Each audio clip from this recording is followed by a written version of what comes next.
Hi everyone. In today's tutorial, we will show you how to crop shapes in Canva.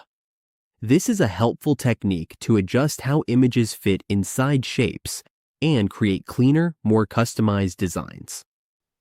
Now let's get started. On the Canva dashboard, if we want to crop an image into a shape, we only have a limited number of shapes to choose from. When we click on an image and select the crop option in the toolbar at the top, we can see some options. Here, we have the square, the rectangle, and the rectangle flipped upside down. We can adjust the crop using the available options. For example, there is a 5x4 option and a 1x1 option. Once we have selected the square, the image becomes a perfect square. We can also crop the image into a circle by clicking the corner and dragging it into a round shape. Let's make it smaller so it fits neatly in the corner. As you can see, it will form into a circle. We can also do this with a rectangle shape.